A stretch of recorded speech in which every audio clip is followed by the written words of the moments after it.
శ్రీ గురుభ్యో నమః. శ్రీమాత్రే నమః. మా భక్తి టీవీని ప్రోత్సహిస్తున్నటువంటి మా ప్రేక్షకులందరికీ 2026వ సంవత్సరము ఆంగ్ల నూతన సంవత్సరపు శుభాకాంక్షలు తెలియజేస్తూ ఉన్నాం. కొత్త సంవత్సరం వచ్చేసింది అనగానే ప్రతి వారికి కూడా చాలా ఉత్సాహంగా ఉంటుంది.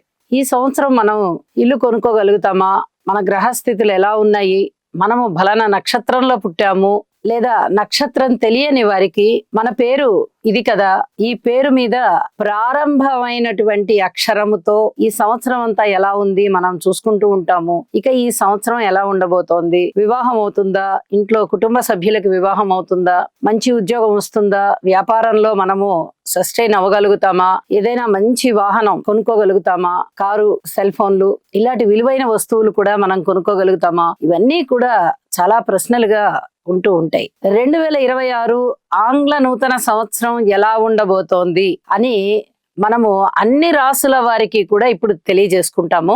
గురువు గారి యొక్క స్థితి సంచారము జనవరి 1వ తేదీ నుంచి జూన్ 1వ తేదీ వరకు వక్రించి మిథున రాశిలో ఉంటుంది. ఆ తదుపరి జూన్ 1వ తేదీ నుంచి అక్టోబర్ 31వ తేదీ వరకు గురువు గారి యొక్క స్థితి సంచారము కర్కాటక రాశిలోకి వస్తూ ఉంది. ఇక్కడ ఇంకొక విషయాన్ని తెలియజెప్పుకోవాలి.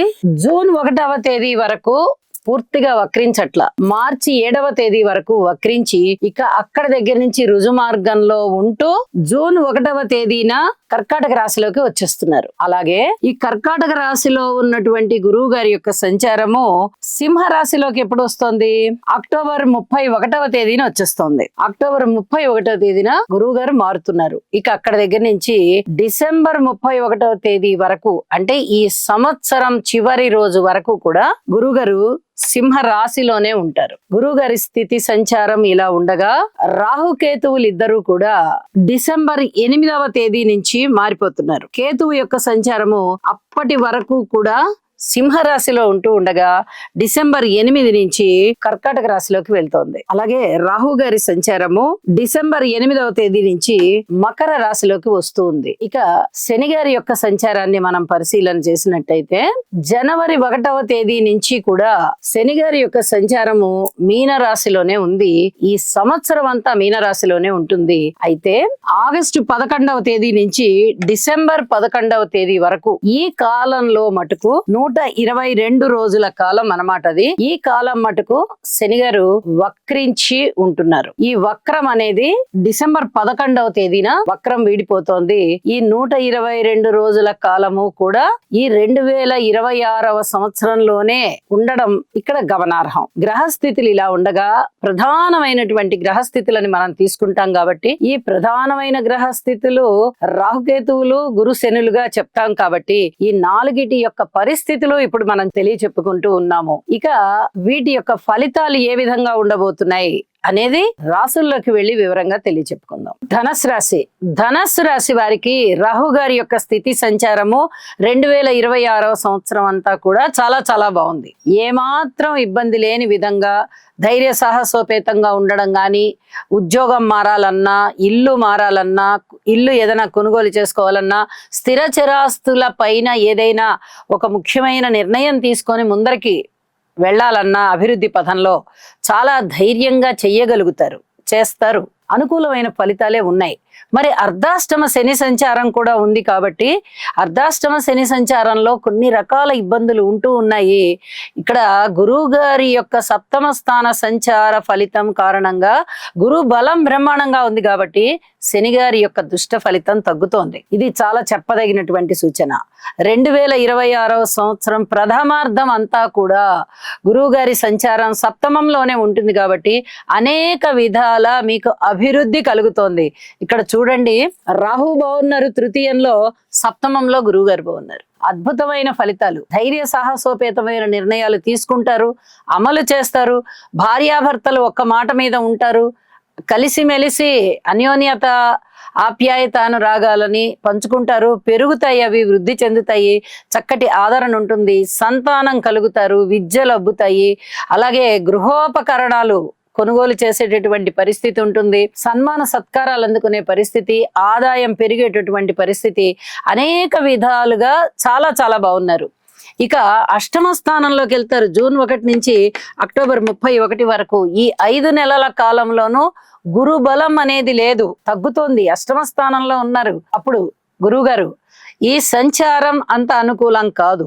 అలాగే నవమ స్థానంలో ఉన్నటువంటి కేతువు గారు కూడా అంత అనుకూలమైన సంచారం కాదు. మీరు పితృ సేవ చెయ్యండి. బంధువర్గంలో పితృ సమానమైన వారికి ఏదో ఒక సహాయ సహకారాలు అందిస్తూ ఉండండి. ఇది చాలా చాలా చెప్పదగినటువంటి సూచనగా తెలియజేస్తూ ఉన్నాను.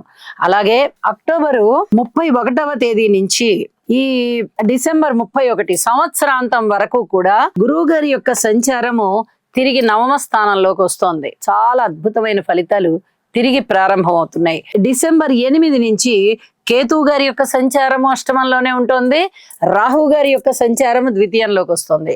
శని గారి యొక్క సంచారం అర్ధాష్టమంలోనే ఉంటుంది. అర్ధాష్టమంలో శని గారి సంచారం జరుగుతూ ఉన్నప్పుడు గురుబలం బాగున్నట్టయితే ఏ ఇబ్బందులు ఉండవు. కానీ ఎప్పుడైతే అష్టమ స్థానంలో గురువు గారి సంచారం జరుగుతోందో అప్పుడు మటుకు శని గారికి మీరు విరివిగా పూజలు చేసుకోవడము, స్తోత్ర పారాయణాలు చేసుకోవడము చాలా చాలా మంచిది అని చెప్పి తెలియజేస్తున్నాను. ఇక్కడ శని గారికి దుష్ట ఫలితాలు ఇచ్చేటటువంటి సమయం అది. ఆ స్థానం కూడా అలాంటిదే. గురు బలం లేదు, కేతు బలం లేదు, ఒక్క రాహు బలమే ఉంటూ ఉన్న కారణం చేత మీరు ఆ 3 గ్రహాలకి కూడా, గురు శని రాహులకి తప్పనిసరిగా స్తోత్ర పారాయణాలు చేసుకోండి. గురు సేవ చేయండి, పితృ సేవ చేయండి, పితృవర్గానికి సేవ చేయండి, పుణ్యక్షేత్రాలు సందర్శిస్తారు. కానీ ఎక్కడో మనశ్శాంతి తగ్గినట్టుగా అనిపిస్తూ ఉంటుంది. అయితే ఓర్పు కలిగి ఉండండి, వీలైనంత వరకు దైవ సేవలో ఉండండి.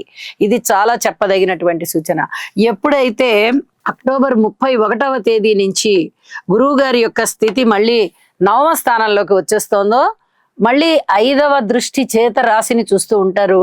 సర్వ కార్యాలు విజయవంతం అవుతాయి. తండ్రి గారికి చాలా బాగుంటుంది, పితృవర్గరీత్యా చాలా బాగుంటుంది, అనుకోని విధంగా అదృష్టం కలిసి వస్తుంది, పిత్రార్జితాలు రావడానికి అవకాశం ఉన్నాయి, విదేశీ యానం చేయడానికి అవకాశం ఉంది, దూర ప్రాంతాలకైనా సరే వెళ్ళేటటువంటి పరిస్థితి కనిపిస్తూ ఉంది. దైవ సేవ బాగా చేస్తారు, దైవ కార్యాలు బాగా చేస్తారు, సంతానం బాగుంటారు, అన్నదమ్ముల యొక్క సహాయ సహకారం చాలా చాలా బాగుంటుంది. అలాగే సంతానం కావాలి అనుకునే వారికి సంతానం అత్యద్భుతంగా కలుగుతారు. ఇవన్నీ కూడా మీకు సంతోషం కలిగించేటటువంటి అంశాలు అని చెప్పి తెలియజేస్తూ ఉన్నాను. ఎప్పుడెప్పుడు కాలంలో ఏవేవి చేసుకోవాలో పరిహారాలు గుర్తు పెట్టుకొని ఈ 2026వ సంవత్సరం అంతా కూడా ఈ పరిహారాలు చేసుకుంటూ ఉండండి. అద్భుతమైన ఫలితాలు, ఉన్నతి మీ సొంతం. మనశ్శాంతితో ఉంటారు, అత్యద్భుతమైన ఉన్నత పదవిలో ఉంటారు, ధనాన్ని సంపాదించుకుంటారు, స్థిరాస్తులు పెంచుకుంటారు, అన్ని విధాలా మీరు బాగుంటారు. కుటుంబం అనేది చాలా చాలా అన్యోన్యంగా ఉంటుంది అని చెప్పి తెలియజేస్తూ ఉన్నాను. ఇష్టదేవతారాధన కూడా చెయ్యండి. శుభం. సర్వే జనా సుఖినో భవంతు. 2026వ సంవత్సరం అంతా కూడా ప్రతి మనిషికి బాగుండాలి, ప్రతి మనిషికి ఆర్థిక అభివృద్ధి కలగాలి, ఆరోగ్యాభివృద్ధి కలగాలి, నిత్య నూతనమైన సంతోషం కలగాలి అని చెప్పి ఆ భగవంతుడు ఆశీర్వదించాలని కోరుకుంటూ సర్వే జనా సుఖినో భవంతు.